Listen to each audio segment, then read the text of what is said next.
Leadership is formed in the crucible of decision-making. Here's what you need to know about Ricky. He's a Special Forces veteran. And you've been told you're a weapon. You were one of the most elite trained soldiers in the entire world. And that's a hard thing to deal with when you start getting injuries. Served over 14 years, including multiple combat deployments. We have to talk about Pakistan and you living undercover there. Yeah, that was fun. Since transitioning out, he's stepped into major leadership roles at companies like Amazon, CVS Health, and Bass Pro Shops, building high-performing teams. It's actually so important to you as a leader. Your key to success is going to be how healthy you are. Today, he's now working at Metronome as a senior director of talent. I think it costs $1 to $5 million to train one Green Beret. And that's a selling point. All this training that you cannot replicate, you're getting that for free. And beyond the titles and accolades, here's the most important part that you need to know about Ricky. Ricky is someone who deeply cares about the veteran community. And let me tell you, he's going to give it to you straight. Ooh, yeah, the best piece of advice I give to veterans when they transition is... Hi, I'm Stephanie Holman, an Army veteran who served in the Medical Service Corps. These days, I work as a technical recruiter in the cleared space here at MetroStar. We know how important these conversations are to the military community, and we're honored to provide a platform for sharing insights, making connections, and building resources for transitioning service members. This is Civvies, a podcast by MetroStar. Welcome to the show. Thank you guys for having me. I really, truly appreciate it. And anytime I get the opportunity to, talk about the veteran community and transition in that process, I definitely, will raise my hand and show up. So thank you guys for doing this in this podcast and inviting me. Yeah, absolutely. For our audience that doesn't know, when we go into these episodes, we do a lot of research on our guests, right? And we've had many conversations about your story, and I'm super excited to hear about that. But one thing I kept going back to was, how do I start this one? How do I start this episode? What do I want to start it with? And so I want to take a mindful pause and just, before we get into anything, say thank you for your service. And I want to give you the why, because I know you've probably heard that a lot, right, from the civilian population. Yeah. And for me, just knowing your story, we're the same age, right? And knowing where I was as a 20-something-year-old in 2004, living the dream, living overseas, traveling, having a pretty carefree lifestyle. Yeah. And in parallel to you, same age, you're just coming back from Iraq, I think, in 2004. And so where I'm living this kind of carefree existence, you were literally carrying the weight of the world, right, on your shoulders and giving everyday people like me that freedom. Yeah. So that's the why behind my thank you. And I'm super, super appreciative that you're here. Yeah. And I appreciate that. And anytime someone says thank you for your service, I always say thank you back. I appreciate it. And anytime someone can take the time to thank me, that's great. And to you, I tell veterans all the time, your service is just as equally important as mine, right? We both signed up. We both dedicated our lives to the country, and that's what matters. We did different things in different paths, but your and other veterans out there, their contribution is just as equal to mine. But I appreciate that. Yeah, absolutely. Everyone collectively together creates the whole. So I know you joined at 17. Tell us about your journey into the military. Did you come from a military family? Yeah. So I was raised by my grandfather and grandmother in upstate New York. My grandfather was a Vietnam War, Korean War veteran. Our family comes from a lineage, we're Hungarian. So our family came here after World War I. Very cool. My grandfather's parents, his mother and dad, and then my grandfather was born here in the Depression era. And after World War II, he went to airborne school in 1950 and got his silver wings at Benning, which was really cool because I went to airborne school too. Yeah. And then he was in Korea and Vietnam. So my brother and I, who was raised by him and my grandmother, we had a deep sense of service and mission just in our household. It was very important. And that was a key thing of our family. Our grandfather served the nation. So that was important to us. And when I was researching part of your story, you came in actually as an E3. Yeah. Yep. So tell me about that, because it was something interesting. I grew up in a military community. I thought I kind of knew all this stuff, and I didn't. I've always been had that entrepreneurial growth spirit. Mm-hmm. So when I joined in 2000, it was the era when there was no war. They were having to incentivize to get people to join, right? With college and all that. We weren't at war. It was 2000. And I actually joined in 1999 under the MEPS program. And then they had a new program that if you could get a friend to join, they would make you an E2. You would go in with an E2 promotion, which was a pay bump, like a couple $100. Yeah. I was like, cool, I can get a friend to join. So I did that, got a buddy to join. And then the third catch is you could be a private first class if you could pass the PT test before going to basic training. So I did that as well. So when I was 16 years old and 17 in high school, I was road marching to school every day. Like I was walking by the bus. Doing the work. Yeah.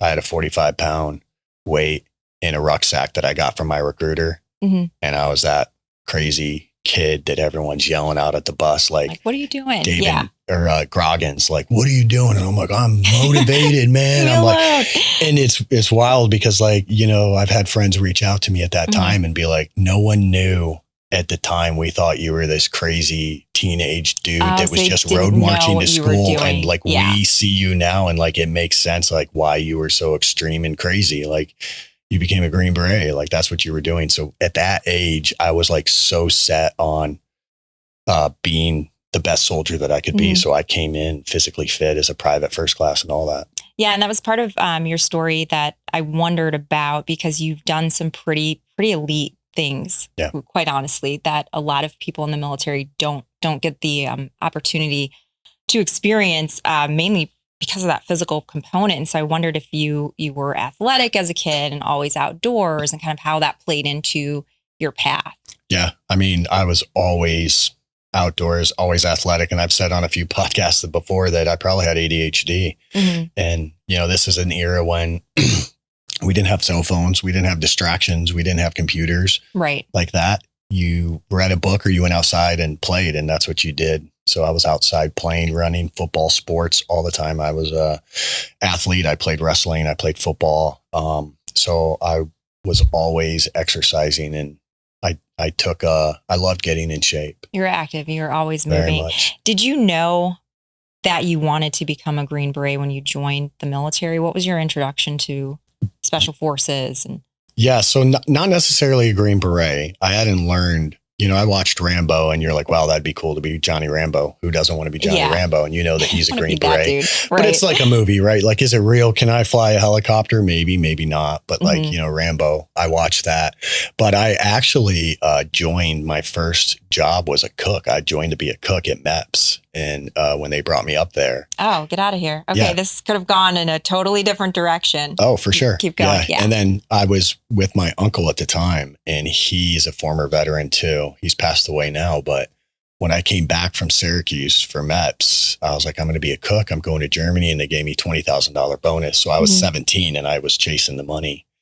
And he was just like, no, you're not going to be a cook, Ricky. Like that's not who you are. You're much more than that. Like, not that there's anything less than a cook, but he's like, that's not your destiny. Like, you're going to hate that. Okay. And I was like, okay. And then he's like, you need to be a ranger. Like, that would be something you could do that you would like. And I looked it up and I was like, I want to be ranger qualified or, you know, go to ranger school. That was a big goal of mine when I joined the military.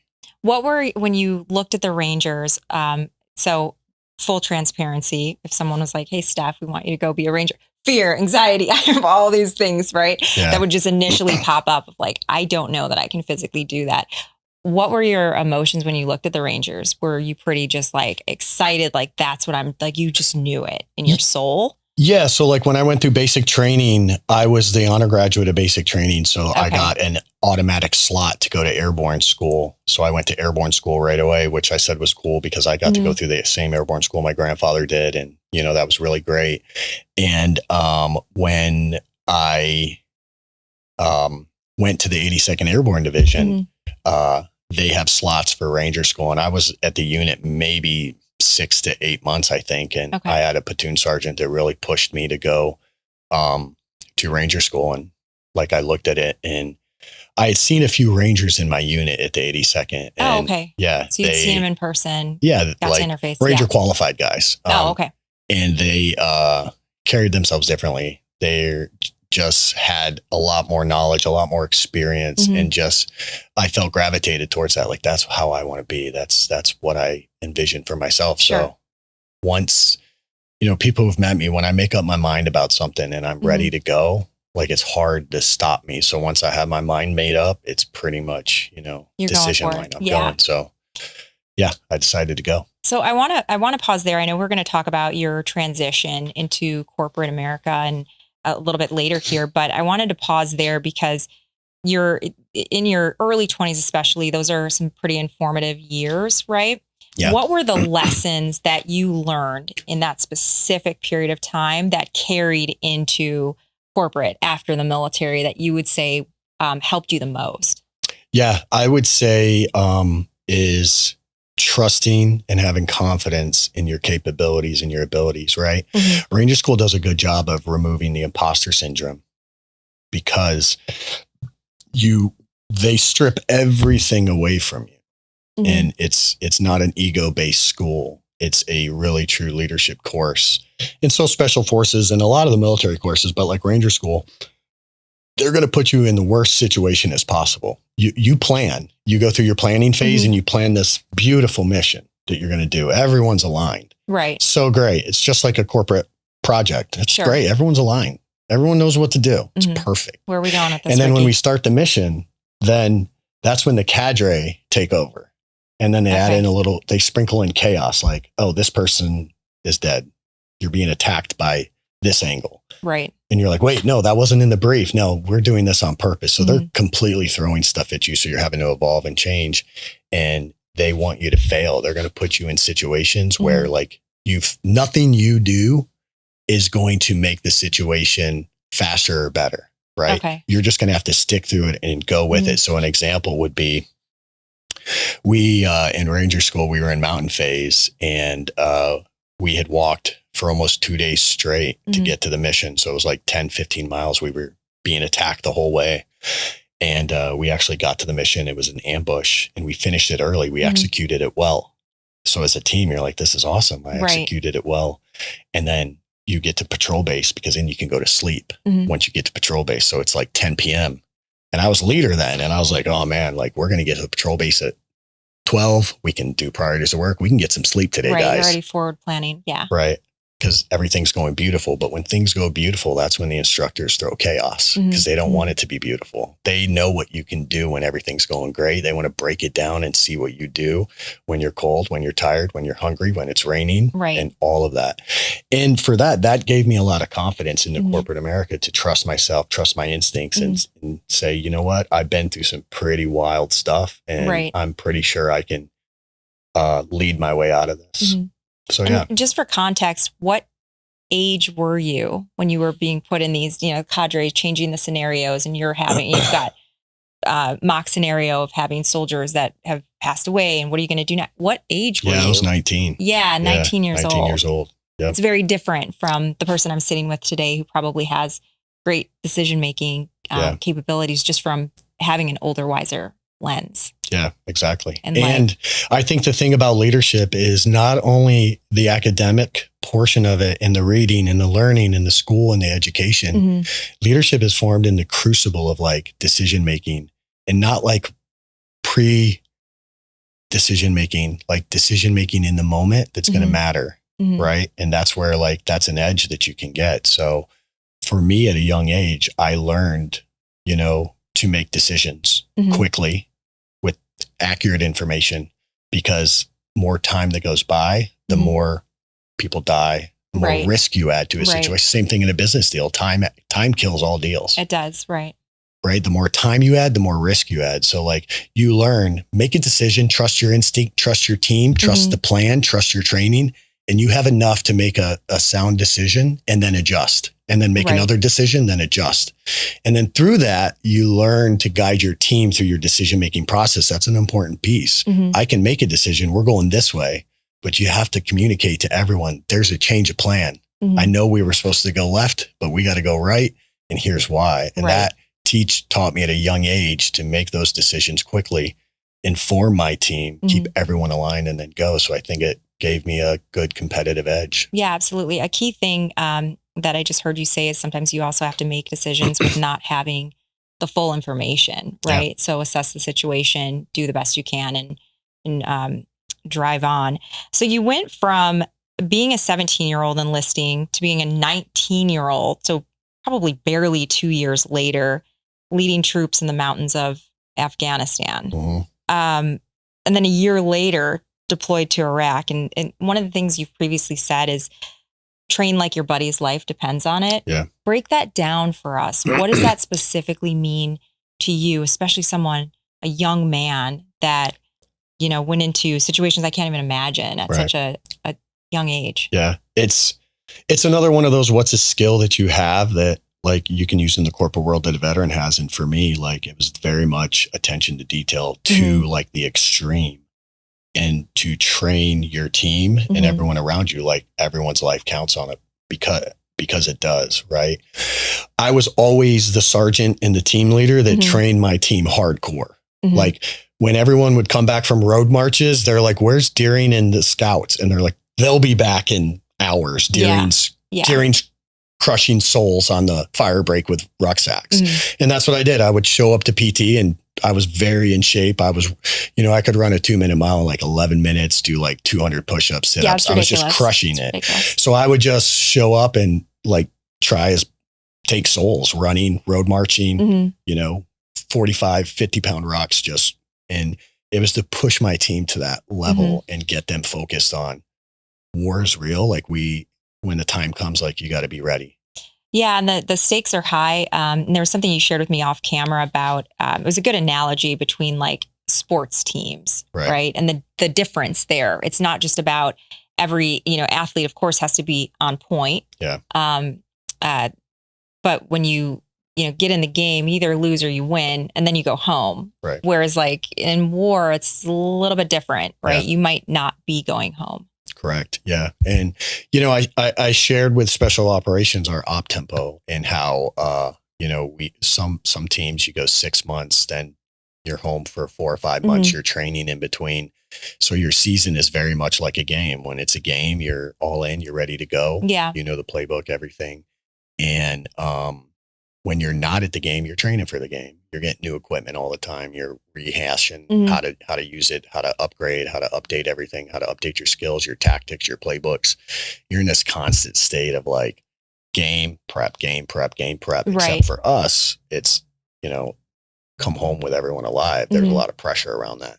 In sports, it's usually you win a World Series or a Super Bowl. So, and that's not to take away from that, but that's just to show the op tempo that special operators go through. They're like elite performers. And I would say that the what we put our bodies through day in and day out is way, way more intense than I would say a lot of jobs out there. I mean, we're carrying a kit. My kit was probably 60, 70 pounds, just my Kevlar kit. And then if I'm carrying a radio with a ruck, that's a good 100 pounds. I'm probably walking around with about 200 pounds on my back. Right. With a gun, getting shot at, like chasing Taliban down, jettison your stuff. So you're really operating at a high level. Right. And you have to train to obviously be able to carry all that stuff. Running it's not, with your kit. You don't show up and just pick it up. Yeah. Talk to me about accountability. It seems like for the teams that you were on, and correct me if I'm wrong here, you could not risk having probably a weak link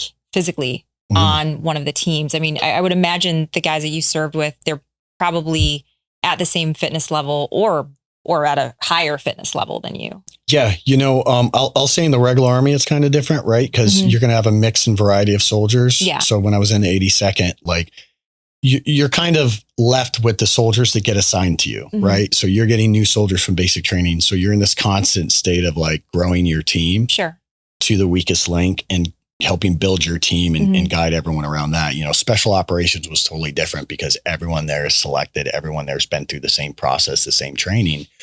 So when you get in a team room, you're sitting in a team room with highly intelligent people. Everyone on a special forces team, the GTs, your GT score is like what's the highest? Like 130. Like you need to get a 115 to even go to special forces. To even be considered. Right. Okay. So you're you're with high intelligent people. Right. Who are in shape, and then various types of athletes. You'll have the swimmers, you'll have the runners, you'll have the weightlifters, you'll have the calisthenic guys. Like, so you're getting this whole group of guys who are just focused on fitness, and you're just pushing yourself to another level. And we are trying to outdo each other. So, I've come to work, and, I've worked out, and then people have worked out more, and it's that fight and that competition on and on. There was a story you had shared about, like, you did a good workout, and then the medic showed up and like, hey, tell me that story again, because I think it's hysterical. Yeah, I had shown up after like a good day of PT, and I was feeling really good. And I was senior on the team at this time, and we had a new medic, and that happens a lot. The new guys on the team. So that's another thing that's different. On a special forces team, not only there's so many gates that you have to get through. Not only do you get selected to go, which then you got to go through the entire special forces course, SEER school, tactical course, your MOS, all of this stuff. So by the time you finish, then you get to your unit. When you're on a team, that's when it really starts. And then your team, the 11 other guys, can at any point in time lock that door and change the code and put your bag outside. And that's how it's done. Okay. Didn't know that. You can get ruled out, and the team sergeant just goes to the sergeant major. And you'll show up, and we've seen it. Dudes are outside with bags on the floor because you're not. So yeah, new guys on a team are definitely pushing themselves, and they need to, because they're around senior people who've deployed. So you're always on this constant state of like pushing yourself. Yeah. So that actually transitions really well with my next question is, how do you build trust with teams, especially in like high stress environments? And then is there anything that you can share for those that are listening that are coming up on a transition, some of these like trust building things that you've learned that have worked well in the civilian workforce? Well, yeah. And I think one of the most important things with trust is to be as transparent of a leader as possible. Right. In the military, it's kind of easy because you're around each other all the time. Right, you live with each other a lot. So it's easy to be transparent because we learn a lot about each other. We spend a lot of time together, and we become very close quickly. And it's easy to understand everybody. When you get into the corporate world, it's not that easy. People go home at night, you're not around them all the time. So build trust that way. And the way that I do that is like, be honest. And I'm almost honest about my mistakes. Sometimes if I forget an email, I'm like, oh man, I'm losing it. Like I messed up. Yeah. Mess up. It's okay to let people know you messed up. Like, it builds trust with your team. And that's kind of one thing that I've always stayed true to. If I'm always accountable to everything that I do, I make sure that I speak to it, and I own my decisions regardless, even if they're screwed up. Like I tell my team, I screwed this. Right. I owe you guys. I made a mistake. I will get better. And when you do that, that builds trust with your team, because they're like, wow, this person is really taking this seriously. And then you see your team start to be that way as well. And it definitely helps. Yeah, absolutely. I think transparency goes a long way, right? On both sides. Let's go forward here to when you transitioned out. You had over 14 years of service. Obviously, since I grew up in a military community, I'm automatically doing the math. Like, you're six years away, right? From 20 years. Talk to me about your transition out. Yeah, I got medically retired. I had TBI, PTSD. I had a ruptured ear. Hadn't been in a specific blast where like an IED blew up a vehicle, but in 2007, when I was on the helm at Providence, I think we cleared about 67 IEDs during 6 months. So like we were always blowing stuff up. Every day we were blowing bombs up, C4, always around explosions and everything. So when I transitioned, it was scary. So for me, I've always said I'd rather be in an ambush than transition, because my odds of success have proven to be better. Because you've been through an ambush before. Yeah. A couple of them. And you can shoot back, when you head into the civilian world, like you're on your own. Right. And I've said that before, the civilian population does a great job of like doing things for veterans and helping the veteran community. We could always do more, obviously, but they're open to inviting veterans in, but the onus is on the veteran to adjust and change. And I say that because one thing that the civilian population doesn't realize is that we've made a choice as veterans to change our entire life. Our lifestyle is not the same as yours as far as like the way that you would fundamentally think about it. Like one parent is not going to be present pretty much. Right. Like your family's going to change. You're going to miss birthdays. You're going to miss Christmases. You're going to miss pivotal moments in your life and all these things. So you've adjusted your whole life around the unit, the mission, and all that. So like now you transition into the world where everyone's been on the, you know, they've been in corporate, or maybe they've had their job for 15 years and they have their routines down. They have their friends. They know when they have lunch. They know when they do this. For me,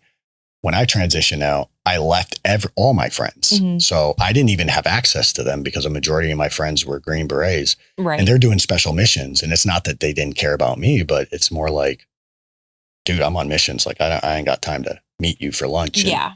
So you enter this world alone.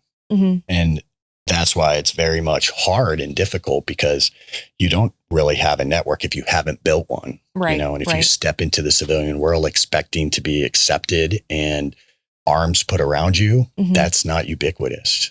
Yeah, that really stuck with me, what you said about not expecting the civilian population to adjust to you. Yeah. Or even know your story at all, right? Yeah. And kind of where you've been. I want to get this next part right because I just thought it was so powerful.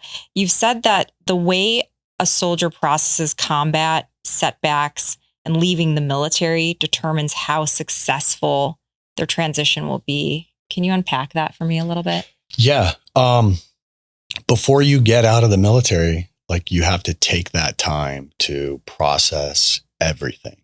And I say to veterans, like that year off that the DOD is giving you for Skills Bridge or anything, like take that time to get the mental health that you need.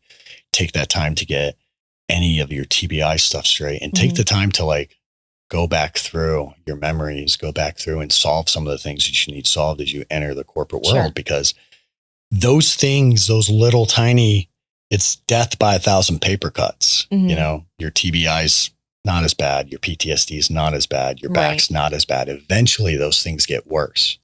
And it just, if they're not fixed, they're just going to pile up on you. And then what happens is the veteran or the military is very different with comp and benefits than, you know, the civilian world. Like in the military, if I cut my arm and pull a muscle, I get what's called convalescent leave, which is amazing, right? I can take 90 days and no one's going to mess with me. I get paid. You're getting paid regardless. It doesn't affect the Army. It doesn't affect benefits. In the corporate world, that's a little bit different. You hurt yourself that way, like you're going to take some short-term disability if you have that in your comp or not. So like you got to get these things fixed. PTO is, you may enter a job that you only get a week of PTO, you know, things like that. So it's important to get like your mental health and all of that stuff at least fixed, or by the time you're out, you have your doctor set up, you have all that. I want to go back real quick.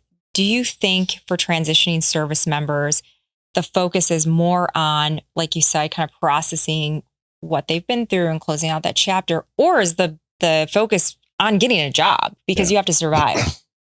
Yeah. So you do need a job. I've said that a lot of times. And I think that the DOD is wrong to make that the priority for veterans. I think getting a veteran job is altruistic and a good thought and a good thing, but that's not what veterans need, in my opinion. When they transition out, they need community. They need a community to enter and to go be a part of, a tribe. That's what they need. You give them a job and they have no one around them. Eventually, they're going to get lost. They're going to feel lonely and they're going to turn to other things, right? So it's like putting a community around them and then giving them purpose and direction, because in the military, you have a purpose, you have a mission. Everyone's on that mission for the most part. The civilian world, it's not the same. Not everyone's there for the mission. Not everyone is going to work till, you know, we've been in a team room where they're like, guys, we're not going to, it's Monday. No one's going home till Sunday of next week. We're in here planning, doors locked. You're like, okay, imagine doing that Yeah, no. No one in corporate America is going to be like, oh yeah, we'll stay for no. Yeah. And you can't, some people can't afford to pay people like that. In the military, that doesn't exist. So it's like, I think that's called kidnapping. Exactly. If you did that Yeah, on the it's civilian called, side. no overtime. I wish the Army paid me all the overtime they owe me. That would be great. You might not be with us here today. You might be on a yacht, I'd be somewhere in the Mediterranean. For sure. I'd buy Amazon. Yeah. No. What do you wish someone had told you before transitioning out? To invest into the market and definitely like invest my money and make sure that I'm staying financially stable. For Fair sure. enough. Yeah. I think that that's an important piece. You for definitely need veterans. that foundation. And what I tell veterans is when you get out, I have 2 acronyms. It's called current earning potential and future earning potential. The military and the DoD focuses veterans on get a job and then get paid. And this should be your salary. So now you'll meet veterans who come to interviews and they're like, hi, I'm so-and-so, I'm this, and I want to make $150,000. And it's like, okay, cool. Where'd you get the number? Right. Like, oh, that's my number. All right, cool. Well, let's break that number down. And I go into current earning potential and I'll tell people like, let's say you want to make 100K, but the job's going to pay you 80. You want 100, but there's 80. That's your current earning potential. It's 80K, but you have a mentor. You have a good corporate resource group that's veteran focused. They're connected to a lot of the community. They have great benefits. So you're losing 20K. And I'm not telling you not to take the 20K if you need it. Right. But like, do your math the right way. Can you go without 20K? Because your future earning potential plays into your current situation. So if you have a mentor in an organization, your likelihood of getting promoted is way higher than your peer veteran who doesn't have a mentor, because someone can help you navigate the corporate world, put you in front of the right people, all of that. So I thought about all those decisions into current earning potential and future earning potential, because that's where you want to get to, is that future earning potential. And the way that I share that is as a veteran, right? Like I had a lot of qualifications, special forces, Ranger, jump master, LURS, did just about everything you can, right? But you have time and grade and time and service. So I would never make my EA until I got a certain amount of years, no matter how good I did. Right. Corporate America doesn't work that way. Your future earning potential. So some veterans, I've told them like, you're going to miss such an amazing opportunity with mentorship, with leadership, and probably in a year, you're not even going to talk about that 100K. You're going to be at 120, 130, but you don't see it because you're too worried right now about making this amount of money and this number. And it's like, let the ego go, let all that go away. Yeah. This, that kind of goes with the next question I have for you. Were there any assumptions you had about civilian life that just turned out to be completely wrong? Yeah. I think for me, an assumption was that, I think when you're in the military, you get the sense that you're in this separate community, that not that you're better than everybody else, but like your mission's important, which it is. But I think when you get into the corporate world, you'll find just as many eager people, high performer, elite performers, things like that work in the corporate world too. So I was actually surprised to enter the corporate world and very cool answer. See high performers like me, or like, wow, this guy's up every day running, like exercising, like grinding, like going. And it's great to see those things. So I also look for those people who I have a lot of friends who aren't in the military, who are very similar to me in mindset and all of that. And probably would be very successful as a Green Beret, but chose a different path. Right. And that doesn't lower their value. It sounds like. Yeah. Okay.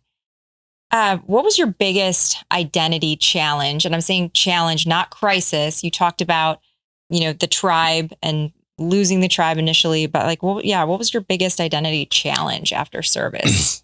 Yeah, I think it's, you have to come to the terms that your profession's over, and oof, even hearing that very direct and sharp, it's like, oh, it hurts my heart a little bit. And the way I say it is, you imagine like you're a lawyer and that's what you do. And then all of a sudden, 10 years later, they're like, you're not practicing law anymore. And you're like, this is all I've done. I went to school for this. What do you do now? All I've done is this. And it's like, no, your law practice is over. It ends for whatever reason. Now, go get a new job. And that lawyer is going to be like, what the heck? They're going to find something. But it's the same thing. And I went through that. Like my whole life was, I transitioned myself into being a Green Beret. I lived that life. That was, my community was connected to that. My family was connected to that. Every time we had a cookout, it was the team. Everything that you did was the team. And you lived your adult life. I mean, that was a huge chunk of your adult life in that community. Yeah. Yeah. So I spent my whole life overseas in doing that. So I had to come to terms with like, what do I do now? And that's a scary, scary thing because you're entering a world where you don't have a lot of guidance on like, what are you really good at? Right. I'm like, I can mission plan. I can chase down a bad guy pretty good. Yeah. You know, give him the business and do bad things to bad people. But like, how does that translate? Right. There's no corporate metric for, you know, chasing Taliban. And, you know, knocking them in the head. At all. Yeah, exactly. Like, so it's how, what was I going to be? Like, what was I going to become? Like, what was my next phase and my next step? So that was very scary as far as like an identity, you know, not crisis, but like challenge that you go through. Yeah. So, how did you navigate that? Where did you even start? Did you have a mentor? Did you go through different veterans organizations? Like, what was your starting point? Yeah, for me, SkillsBridge wasn't like, I think it had started in 2012, but it hadn't like got a lot of traction with corporations. So you didn't get to do a lot of SkillsBridge. My main thing was finding my purpose. I've always my whole life wanted to like lean in on my purpose. I've always felt that it's my obligation to carry the torch and to pass that along to the future generation so that it's better. Right. So I always have this, what's my purpose to make things around me better. Right. And life around me. And then hopefully as I have more people around me and I do more good things, my impact gets larger. So for me, it's like, how do I fulfill a purpose that was deep enough and similar enough to what I did in the military, which is hard because I've done some pretty amazing things. So I came to the terms of like, I may not be able to do things ever again that's going to equal to what I've done. So how can I still enter the community and impact and bring my skills and my purpose back to the community? And so piggybacking off that, do you think that some veterans get lost because they're looking for the same thing that they had in the military? They're trying to recreate something or find something that just simply doesn't exist. Yeah. Well, I wouldn't say it doesn't exist. I think that the comparison they're giving is setting themselves up for failure for their perspective. It's, if I come into corporate America and say, I was a Green Beret, I did all these missions, you know, it's not going to be the same because, you know, I'll use an example. When I was in Pakistan and we operated there, you're operating alone. You're making decisions alone that like are high level, tip of the spear type of decisions. No corporation's ever gonna let you just come in and make decisions that's going to guide a business date, you know, five years into it, So you have to really relate that and say the purpose and everything that I had then is not going to be equal in the corporate world. But the main thing is, how do I impact? Right. So you have purpose, then like, how's that purpose going to impact? You can have purpose all day long, but if you're not doing it the right way and you're not impacting, then the purpose really doesn't matter. Right. Yeah. And you're not going to see that change. We have to talk about Pakistan and you living undercover there for, I think, a year or maybe a little bit more. To tell us about your experience in Pakistan. Yeah, that was fun. I look back as like one of my favorite deployments because we were really doing Green Beret stuff and unconventional warfare. And that's what Green Berets do best. We immerse ourselves into populations. We learn the culture. We learn everything about the situation. We can learn foreign weapons, foreign systems. Our job is to learn so well that we can reteach you how to do your job better. So that was what Pakistan was about. They brought our team in and it was a separate team from the whole unit. So they let us go over to Pakistan and we did split operations. And, you know, I went to the embassy, linked up with security attaché, linked up with all the Pakistani commanders or high level commanders, and you sell yourself to them like, hey, I want to be in this country. I'm going to train your troops. This is what I'm offering.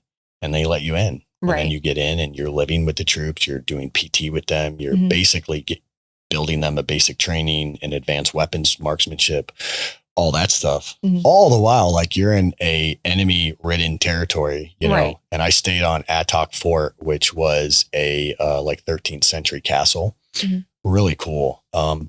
And we lived inside that fortress. So it was like awesome. You're like in Super a wild. castle, Yeah. had a huge gate. We opened the gate and it was right along the Khyber Pass, which is a pass that cuts through Afghanistan into Afghanistan. And that's where a lot of the drugs, money, Major drug route. Yeah. major routes that they were going through. And what was happening is we were interdicting Taliban and Al Qaeda along the Afghanistan-Pakistan border. They were running into the Pakistan border and we couldn't get them. So Green Berets went on the other side. Yeah. We got in with the Pakistan military, trained, coached, developed, mentored them to protect their own country and get Taliban and Al Qaeda out of there. So shortly you're doing missions with them, then, you know, they're training and then they're out there, you know, interdicting and all that. So it was really fun. A whole year, you're by yourself. You're making, like you said earlier, like you got to make a decision because no one's going to make a decision for you. Right. Like, And these you are the decision maker. high level, like these decisions have real implications. Consequences because right. we didn't have what's called a status of forces agreement. And that is a SOFA agreement. And a SOFA agreement allows the America to get you back if you're captured or if you're taken or arrested by a foreign country. Pakistan would not do a status of forces agreement. So for us, like the ambassador, everything was clear. Like if you get rolled up, we can't get you back. So you're also operating under that. Like I got to be very careful with everything I do, every decision. You know, I wore the schwa kameez. I wore all of that when I went out. You know, did all to blend in as best as possible. You know, 6'2" white dude in Pakistan doesn't blend in well. And you use your tactics in your trade crafts too. So it was really cool to be able to like use tactics in trade crafts that you learn in the course, and then you see that impact and influence. I keep thinking of like an AFN commercial. If you've ever seen the Armed Forces Network commercials where the guys are going out and they're like in khakis and a collared. It's like the most obvious American. So you weren't dressed like that. No, we rolled around in, you know, the schwa kameez and everything. And, you know, the Pakistan military too. Like we lived with them. Like we took it very seriously when they had prayer every morning. We were there. They prayed in formation. We showed up. I was there for their prayer out of respect to them, you know, because when you talk about building trust, that was one of the ways we built trust. We went to their prayer and they were able to see us there. And that meant a lot to the Pakistani soldiers because they would come and ask us like, do you read the Quran? No, but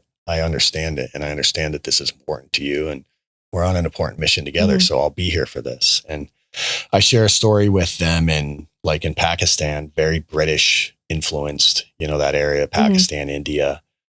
They do chai from like, in tea time from 11 to 1 and everything stops no matter where you're at. They could be middle of a shop, just gun down, stop it down. Not even unload the gun, just run like kids. Oh, okay. Race to the tents, chai time. And so you learn a different way of culture, right? Like in America, we skip lunch sometimes.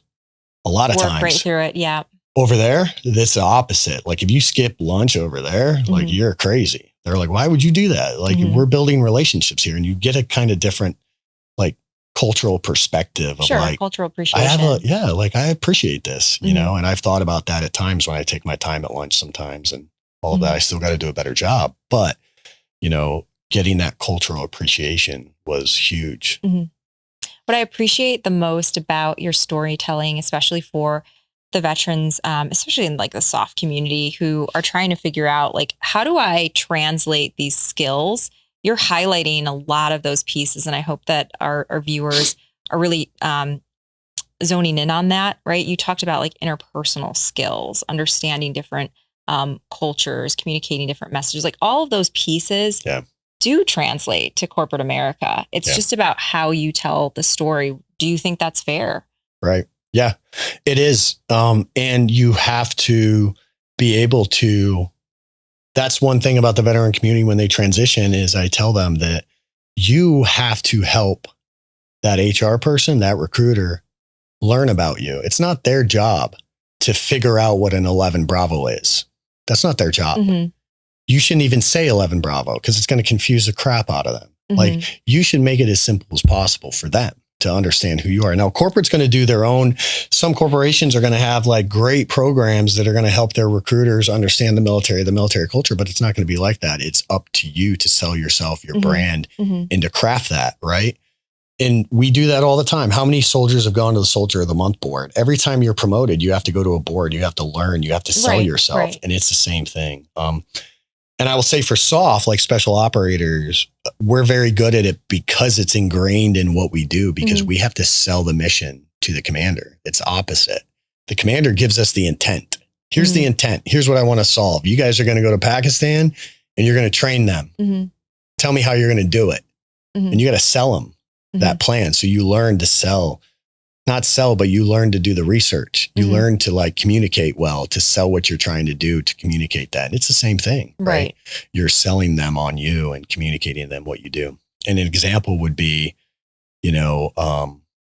as a Green Beret, like most people say, hey, you're just shooting bad guys, right? But the one mission, if you're going after an HVT, like a high value target, you may prep 3 weeks. 3 weeks prep for that. So think about a business plan or a business development plan that you're going to do. You're not going to do 3 weeks on some. You might. That is a business that you're building packets, you're building research, you're building situational information, statistics, data. You're extrapolating all of this to guide and drive a mission. Corporations do the same thing. They pull data. What's the data tell me?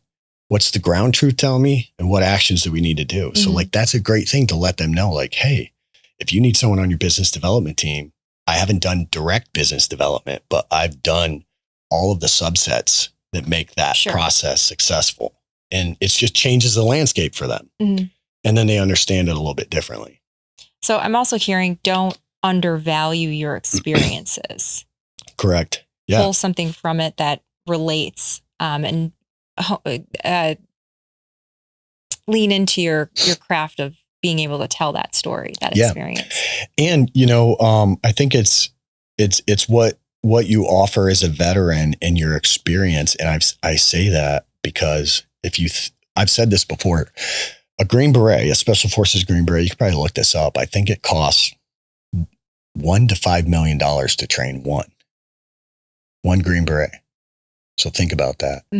You're worth that much money in training, and the training that you go through, corporate America can never replicate. They wouldn't be allowed to, because not only have you put yourself in dangerous situations and had to make leadership decisions that no one would ever make, they can't recreate that. That's what you bring. That's your value to the table. And I would say that, what you have here is you have someone who you can put in the middle of anywhere, and I'll figure it out. You know why? Because I've been in the middle of anywhere. And you figure it out. And you're being shot at, and I figured it out, and I'm here. So I promise you that when the time comes, I will be a person that will be able to make a difficult decision, guide my team through it, and get them to the finish line on any project, anything that you can do. And that's a selling point. Well, how do you know? Look up a Green Beret. I'm worth all this training that you cannot replicate. You're getting that for free. I'm bringing that to the table. Right. So, and that's value in a corporation. They do the same thing. If you're going to hire, oh, wow, we're bringing in a new coup and this guy's got all this experience. We love her. This girl, they have all this experience. It's the same thing. Like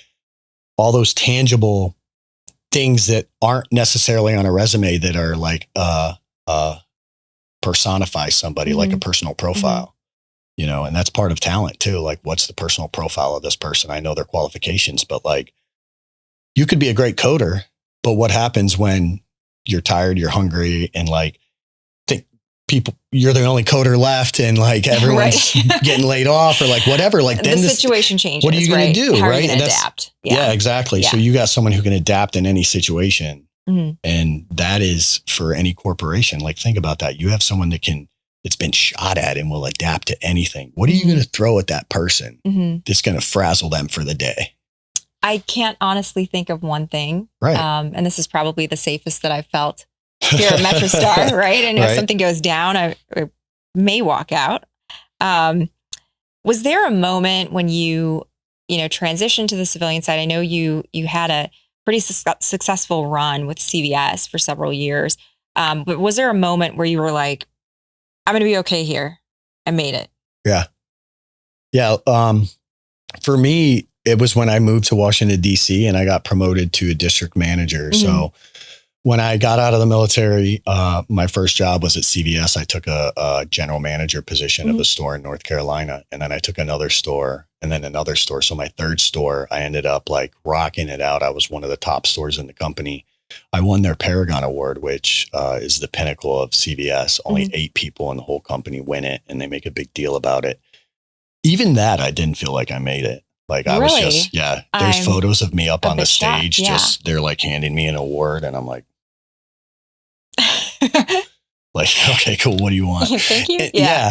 And like, I was just grinding and doing like what I know to do, just work hard and go and do that. And I'm super appreciative of it. Right. But at the time it doesn't set in on you, like what's going on and all of that. And then they promoted me to a district manager. They brought me up to DC, and my first market was Alexandria. So I had 12 stores in Alexandria. I have 12 front stores, 12 pharmacies. So now I'm actually running pharmacists. I'm a direct, like they're my direct reports. I'm managing, mentoring, and developing doctors. And just so we're clear here, you are not a pharmacist. Correct. Yeah. Correct. Yeah. Okay. So I had to lean in and learn the pharmacy business. I had to learn the tech business. I actually became a tech. I trained myself to become a technician so that I could coach and teach techs and do all of that and work on the pharmacy and build the pharmacy business. And I had mentors that were guiding me. And then I had taken a district that was one of the last ranked in the division. In like a year and a half, I flipped it to like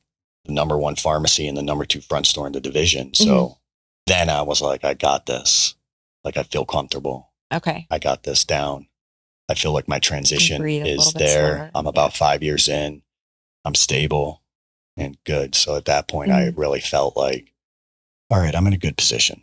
What do you say to someone that has just gotten out of service and they have no idea what to do? They don't even know what they get jazzed up about. Yeah. I mean, there's so many things that you can do, right? Like people have, passion projects and they write stuff down and the pros and cons and all of that.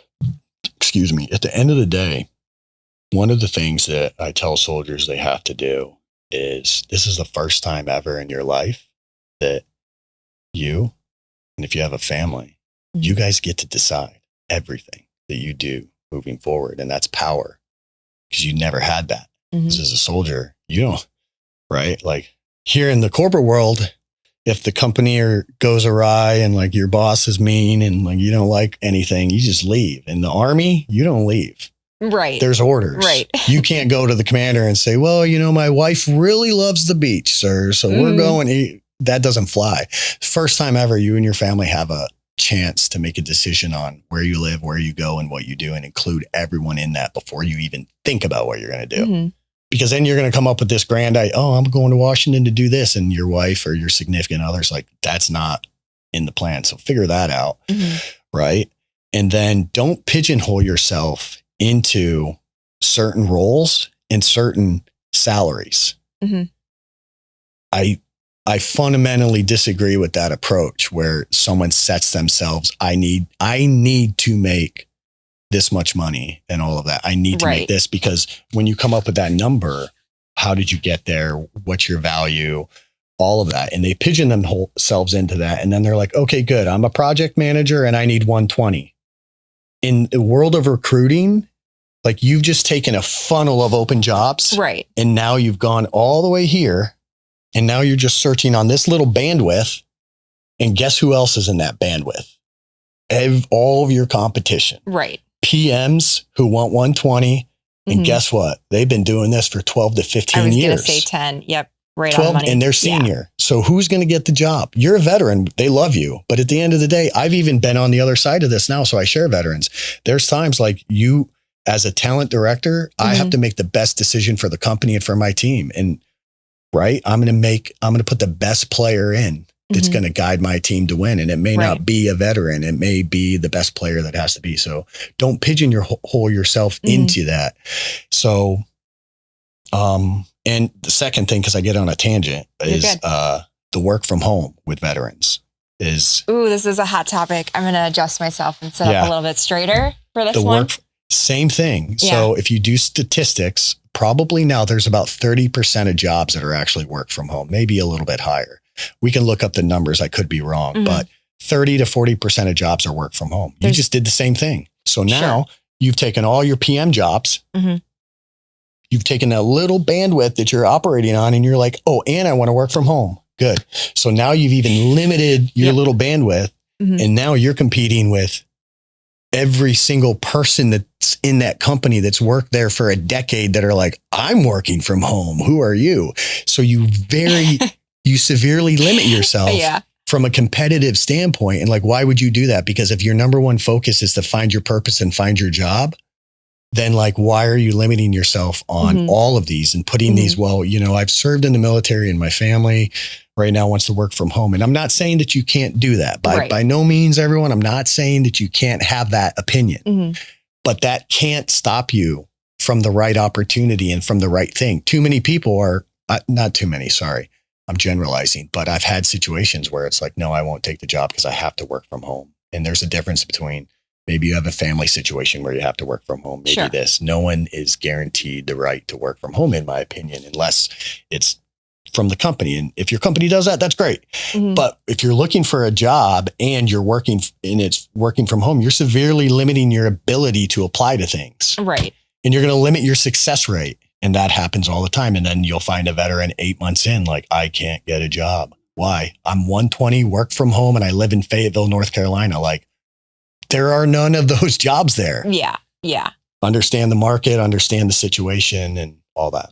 So what I'm hearing is there's definitely a difference between a want and a need. Correct. When you're looking for especially a job. When you're coming into the corporate world and you're coming in and all that. I have a hybrid role now.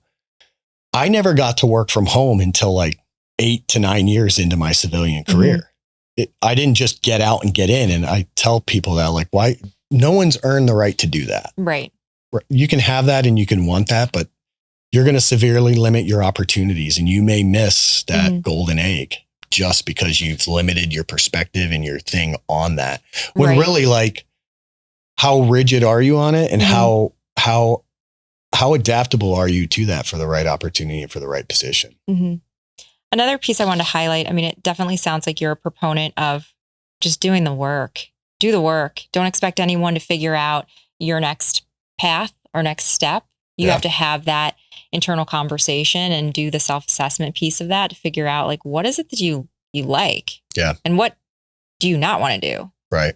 Yeah. Yeah. And again, it's the first time in your life, probably. And for me, it was the first time in my life I could make a decision on anything I wanted to do. So I felt honored at that. It's weird. I felt like prized that I could do whatever I wanted. I was like, wow, it's like a little kid that goes into a candy store, pick which one you want. And you're like, ooh, never had this chance to do whatever I want. Yeah. And if we're going to run with the candy thing, I mean, there's lots of candies out there, but does that get overwhelming?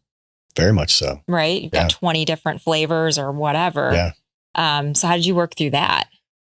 Mentors, keying in on like what you want to do. So for me, I know that like some of my strengths were training, developing, learning skills, motivating others, engaging, leading, consulting. So I leaned on those things. What type of businesses do that? Okay, cool. CVS has leadership programs. All right. And then I happened to meet a military veteran in there that was a mentor. That helped me. That fit a bunch of pieces. Cool. I got stability at a job and I wasn't making a crap ton of money either. I didn't come in with a mindset like, hey, I need to make 100K. I came in with, this is all I need to make to live right now. So you had a baseline. To keep my current standard of living with my retirement, I need to make this much money, which I think at the time was like, all I needed to make was 50,000. I didn't need to make 100K. That's why when some veterans like, hey, I need to make this, I'm like, where'd you get the number from? Right. So for me, like, it was like 50K. That's all I needed. I was honest about that. What was more important was what was the future earning potential? If I take this role at this level, where can I be in 2 to 3 years? Right. Because in the corporate world, there is no time and rank. There is no time and grade. You can go from, employee, colleague level, entry level to a VP in 5 years if the trajectory is right and the right opportunities and the right positions. Sure.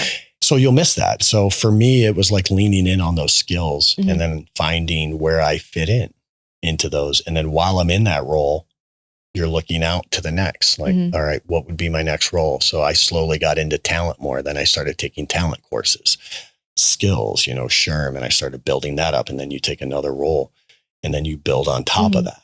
And it doesn't sound like you weren't waiting for those opportunities to just show up in your email or someone to tell you about it. Like you're actively staying engaged and trying to find out, okay, what's the next thing that can make me better? Exactly. Or not only make me better, I looked at it differently. Like, all right, I've impacted this current position, this current role, probably to the level that I can get at. I don't think I can get much more out of it, right? Like I've done everything that I can do, which is okay. And there are some people that they're okay with that. Me, I like to do more. I like taking on challenges. I like taking on projects. I like impacting things.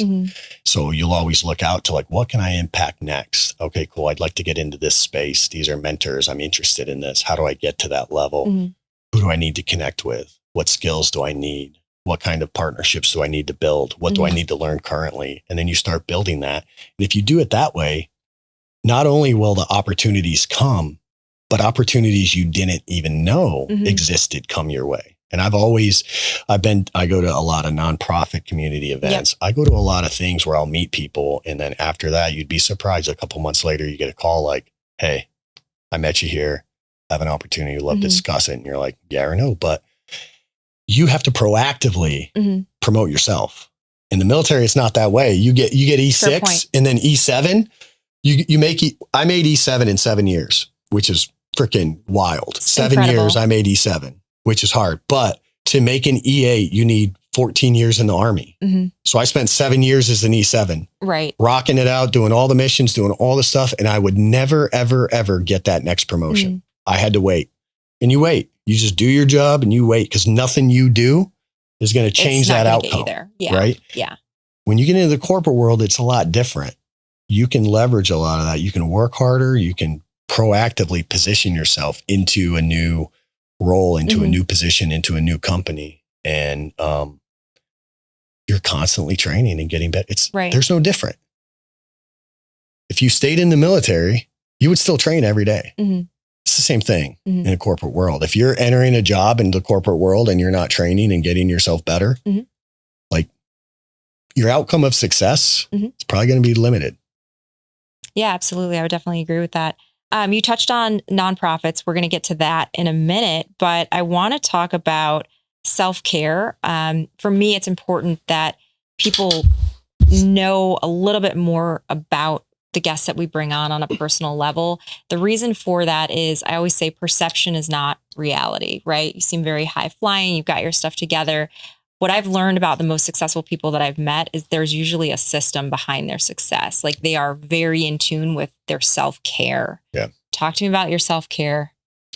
Yeah. For me, in the military, I always had that, self-care is selfish. You think about that, like, especially as a Green Beret, you don't want to, you're going through an identity problem too, because you're a Green Beret. You were 3 of 100 that made it.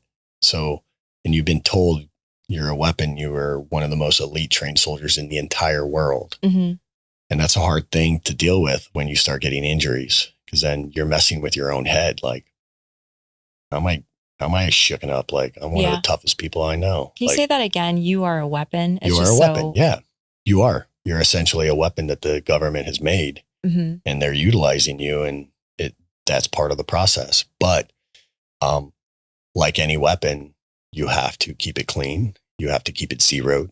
You have to make sure that thing is ready to go. And, your body's the same. So I've always taken an approach to take care of my body, but now it's different. I was taking care of my body then to go to war. Now I'm taking care of my body after war. And it's a lot different. You have to be selfish, and self-care isn't selfish. It's actually so important to you as a leader, for your team, for your family, for everything around you.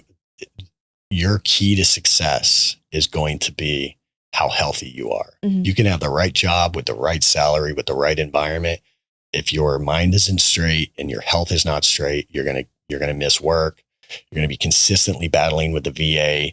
You're going to have health issues. It's going to have you absent when you don't want to be, and it's just going to impact your entire performance. So I take it super serious. And for me, I take that Green Beret approach where, you know, like if we're in another country and we see weapons or tactics that are done differently, we try it ourselves. Let me try this. Okay, cool. Yeah. I'm the same way with medicine.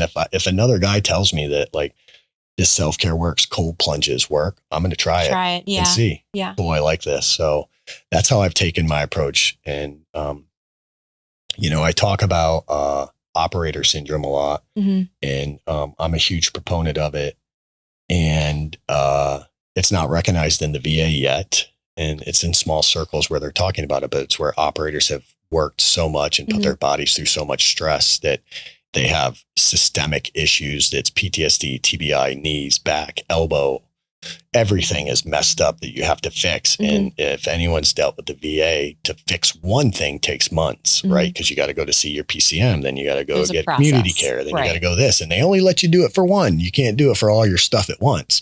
So you're consistently going through, and you have to take a strategic approach to get stuff healed because it's not going to get any better. So it's super important to take that self-healing approach too, and to be selfish. I've got a loaded question here for you about how you turn your mind off. Before you answer that, take your time to think about it. The reason I ask that, so obviously we did a lot of research, right? Before you came on, we've had a one-on-one and learning more about your experience. And there's things that for myself to be able to do this interview with you, I had to read twice. I had to read 3 times. And then, you know, I think aging is awesome in the sense that you get a different lens, right? And so I was visualizing, okay, where was I at 20? And then there's Ricky's in Afghanistan, you know? And my mind was just kind of racing, reading all this stuff. So how do you shut your mind off? Do you mean like shut it off from war or? Just chaos in general, the experiences that you might have gone through.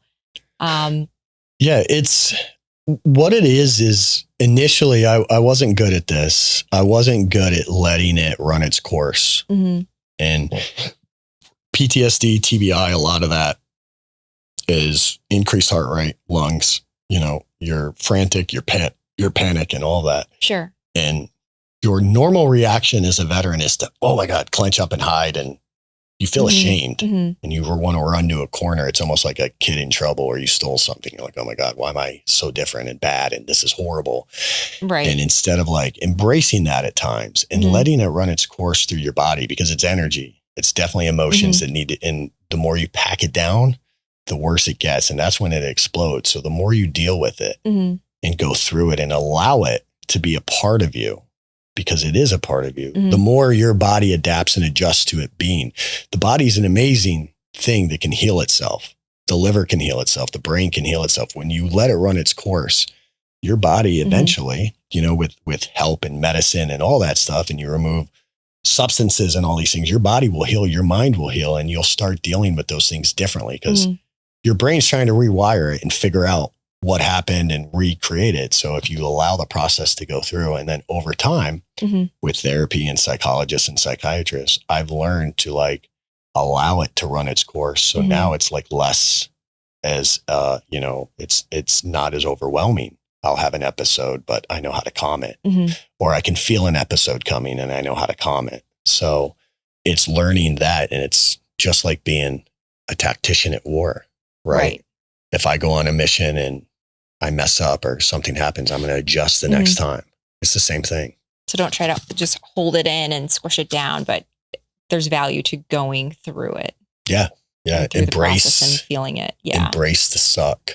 Yeah. Just take it in. It's going to suck. It sucks. Embrace it. There's times in our life where like, I know it seems like harsh, but like there's times in our life when you have to embrace the suck sometimes and just sit in the crap and own it and like let it sit. And that sometimes is some pretty powerful stuff. Yeah. Yeah. I definitely relate to that on a personal note with like losing a parent at a young age, right? And grief. Grief will wait for you. Like you can, you know, distract yourself. You can hide away. You do all this stuff, but it's like, are you done? Because I'm still here. right? You just gotta go through it. Let's talk about Reforge United and AWP and what those organizations do and what they mean to you. Yeah, thank you. So I first got involved with America's Warrior Partnership through working with Bass Pro when I was at Bass Pro Shops and helping create some of the military programs for them. I fell under the umbrella of working with a lot of the nonprofits that Bass Pro Shops donates money to through their outdoor fund. And I had met AWP and a few other nonprofits, and AWP's mission on ending veteran suicide is, very aligned with myself and what I want to do in AWP. And Jim Lorraine and that team does a great job going to Congress and, speaking at the House Senate floor and really advocating for veterans. They can help with your disability ratings. They can help get you money when you need it for any type of issues that you have. Take you to appointments and just really some intake stuff. And, they're in Alaska, they're in Texas, they're all over the place. So I got involved with them with the mission to help end veteran suicide and take a holistic approach to treating a veteran when they need help. Sure. And then through them, I met the Reforge team and was working just with Reforge, just from a business perspective, talking with the owner and talking about some of the programs that they do. And what I loved about Reforge and what I love about being with Reforge is their pillars are community, wellness, and purpose, which is really aligned with myself too, and how I see the approach to care for veterans. And ReforgeUnited.org also helps first responders too, and just the community in Frederick, Maryland. Sure. And I'm a fractional CEO for them, where I just provide guidance, fundraising guidance, and give the veteran perspective to them, because they're not veterans, the people who started the nonprofit, and they want like the veteran perspective. Plus, sure, there's as an value operator, Special Forces, we're very focused in Reforge on helping the operator community, because there's care that operators need that's very different than other care that they don't have access to. So we want to provide it. And that's what I love about Reforge is we have community there. And if you go to the Reforge website, we have a bee program where you can learn to do bee, work with the bees, do the honey. We have horse program where you can do horse therapy. We can take you hunting, fishing. We do all kinds of events in the Frederick, Maryland area, all through DC, hiking through the Appalachian Trail, camping, cold plunges, sauna. And we're expanding that into like stellate ganglion block therapy, hopefully in the future, some of the ketamine therapy that they're doing. They're doing study research in Texas on that with the VA. And reaching into those. So that's what I love about Reforge. And then what I'll say last is it's very aligned, because when you get a veteran at that nonprofit, we fix some of the problems that they're having and we provide them community. So we wrap our arms around them and we say, now you have other veterans that are here for you. We're here. So the tribe. You give them the tribe, and then you get them well. Here's the way to get well. And they meet what'd you do to get better? Here's what I did. Here's who you can connect with. Then they connect, then they get well. Then all of our programs, a majority of our programs are run by veterans based upon their intrinsic, I love bees. I will fund my bee thing and I will do this bee thing, and you bring people to me. And so we like getting you in the community and saying, what do you love to do? Like, you can run a program. We'll help you. We'll fund it. We'll resource it for you and all that. So it's great. So you're getting them in, you're getting them better, and you're giving them purpose. And they're giving back to the community. They're working within the community, and it helps veterans thrive. One thing you shared off camera was you didn't think you had, tell me if I'm not getting this right, you didn't think you had the ability to sit still until you went turkey hunting. Yeah. Tell me about the turkey. Yeah, I sometimes with PTSD and TBI, you have problems that you shift and you stay still. And then, back in the day, I'd done a lot of sniper training. And when I was a scout platoon sergeant, I ran sniper teams and did training with them. And I was always a good shot, could stay, do all the math, the data over prior engagements, the dope books, all those things. And I was very good at it. And then I would always think when I got out, because I could never stay still, never focus that long. Like, think about the intense focus you need to like be in a position and stay still all that time. And you're like, I could do that. Right. And then even LURS, when I was in LURS, like when I went to the LURS course, you'll dig a surveillance site 6 feet deep That's why people hated me on their LURS team, because you have to dig the hole as deep as the tallest person. And as for wide. reference, you are very tall. We should get a shot of us standing next to each other because I'm very short. And you have to dig a hole, and you're digging the hole under, like, you know, in the training, you're under enemy lines. Right. So you're digging a hole, putting it in a bag, walking the bag a click away to get the dirt away. So for context, you are how tall? 6'2". There you go. Okay. And then you're sitting in this hole with a little eyesight thing that's covered for like 3 days. You're pooping and peeing in that thing. Mm-hmm. And you're like, I'm like, man, I can't even sit still for this hour-long freaking WebEx. Mm-hmm. Like, what's going on? And I was like, it's my PTSD. It's those skills. But then when I went turkey hunt, I loved it because if you know anything about turkeys, you know, they sleep in trees. They sleep about 60 feet up in the air. Mm-hmm. So, and they're just huge birds and you can hear them like fall down. So I love like the mission of like, you had to get it in there early and you hear them like coming out of the trees at night. Right. You hear that, but it's like all over the place. Yeah. You just hear them and you're like, wow. You have to call the turkey in. You have to work that turkey and get them to the close enough to shoot them. And they have excellent eyesight. So like any movement, anything that's out of whack, they're gone. So I found that I could stay still. I could focus, and I stayed there for hours because my purpose was to get that turkey. And I knew that to get that, I had to do certain things. Right. So I locked back into those old skills that like came back, and it was like memory. I was like, oh, I can do these things. And I think that's a great message for veterans that, you know, and people in general, like you'd be surprised at some of the old skills that you still have that you think you don't. And if you just reactivated them and got back into still that, in there. They're still there. Yeah. Yeah.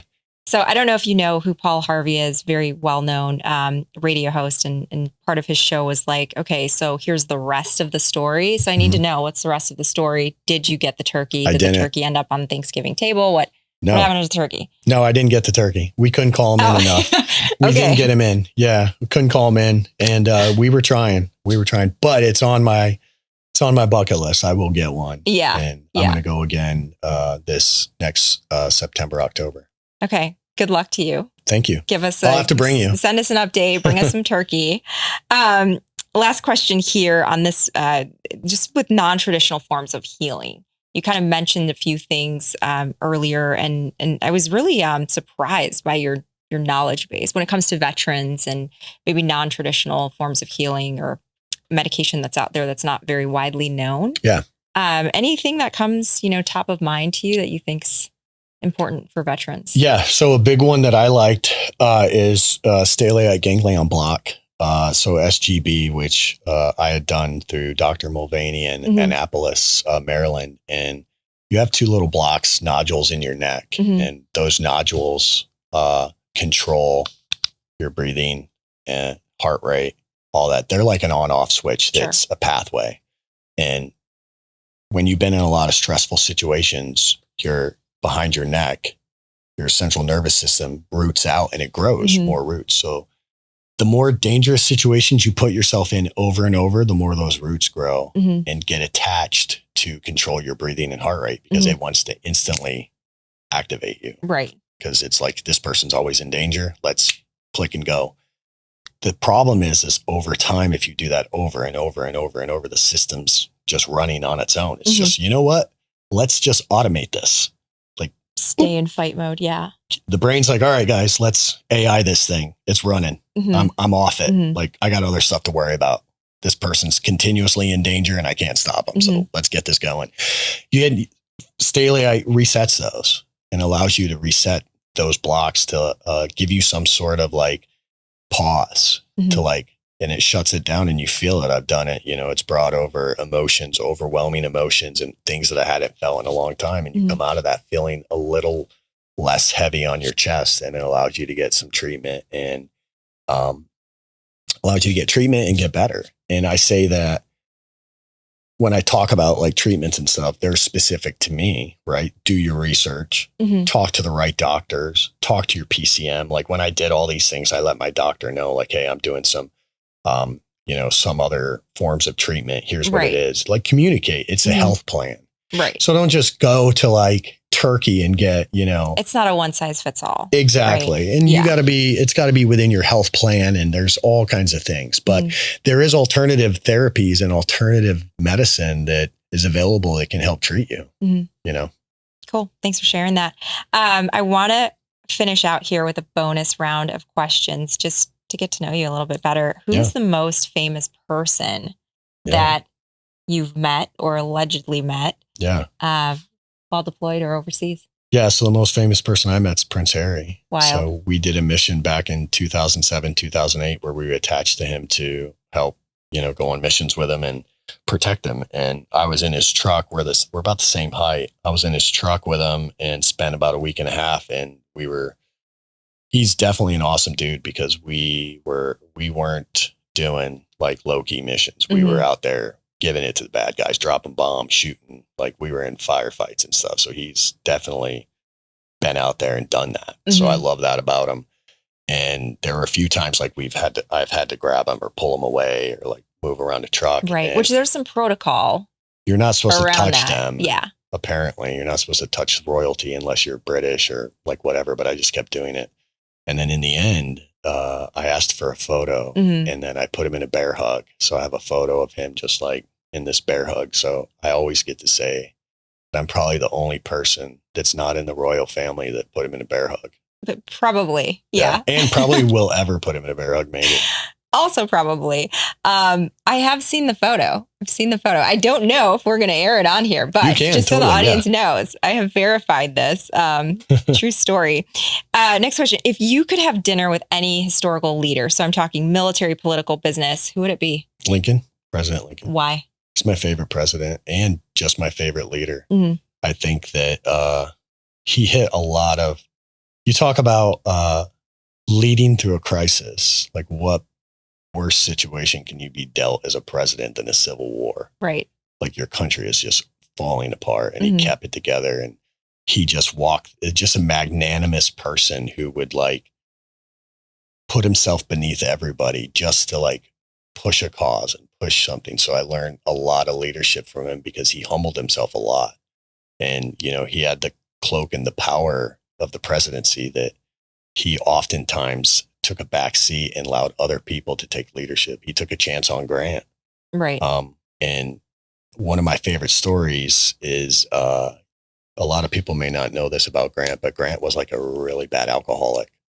So when he was actually kicked out of the military as a captain because he had an alcohol problem, and he got himself better and got back in, and Lincoln gave him a chance. And the Battle of Vicksburg, they were waiting for all the reporting to come in, and Grant was down there, and Congress and all of them were getting reporting that the Battle of Vicksburg was lost by the Union. And more specifically, they said it was lost because Grant was drinking and got barrels of bourbon and all this stuff for the soldiers.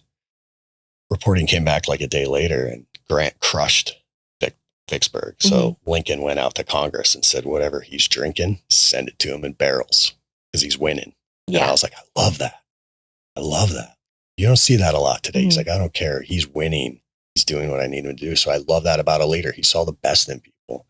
So one of my favorite, people that I would love to just sit with. And making a mental note, you'd be great for a trivia night here in DC. What's the most unexpected skill that you picked up in Special Forces that you could still use today? So I say, we call it SEALs, and it's SLLS. Okay. Stop, look, listen, smell. Stop, look, listen, smell. Yeah. Before I do certain things that require a lot of attention and that are big, I always stop, look, listen, and smell. So like if I had to go on a mission, before I went and got in my truck to like go, I would just stop and take in a deep breath, smell everything around me, take it all in, listen, what's going on around me? What do I hear? Take it in for a moment, reset your body, get your body aligned. And that's, you can call it yoga, whatever. But before I go on a mission or before I enter a house, you do this little pregnant, we call it a pause. Stop. What's changed? What am I listening? Do I hear fire? Do I smell fire? Do I hear people moving? And just that little thing gives you enough confidence to be like, okay, I've got enough organic matter and details around me to make a decision. And I still do that to this day with certain things. I'll stop, I'll look, I'll listen and smell at certain situations. And it helps with PTSD. You know, before I go into a restaurant, I'll always stop and look around. I listen, take a deep breath, and calms me. So mindful pause is kind of what I'm hearing there. If leadership had a soundtrack, what would your song be? Ooh, mine? Oh, man. I would say, let me think. I would say Eye of the Tiger. Okay. I love that song. That's on par. Yeah, it's like a pump song. You're just getting ready to go. Yeah. You know, the thrill of the fight. Yeah. Love the it. whole Rocky underdog. What better song? Pump you up. If you could instantly master one new skill tomorrow, no effort required, what are you choosing? AI and how to automate processes and all of that. I would love to learn how to do that. And I try to do a little bit of it now with ChatGPT. I just think the future of a lot of stuff that we do, AI can help us. Yeah, super, super cool stuff there. I promise you this was not a setup, but we have a saying here at MetroStar that all roads lead to AI. AI is here to stay. Ricky, last question here. What's one piece of advice that you would give to every single veteran transitioning? Yeah. The best piece of advice I give to veterans when they transition is find your purpose. Your purpose will guide you into what you need to do. It's going to guide you and your family because it is a world full of variety. It's a world full of a lot of choices, a lot of opportunities, and you can get lost in it. And the most important thing is to stay true to yourself and what you know and your fundamentals and your values that are most important to you that makes you who you are. Because you can let yourself go, you can give yourself away and lose yourself for golden handcuffs, which is a paycheck or a high salary. Right. So stay true to your purpose, and you'll be okay. Beautifully said. Well, Ricky, thank you again for coming on MetroStar's Civvies. I truly mean that. You have quite literally made the world a better place. Thank you. For not only my own freedoms, right, when I was younger, but for everyone else. And we just appreciate you being here, appreciate your mission. We're going to link some of the organizations that Ricky mentioned at the bottom of this page for you guys to check out.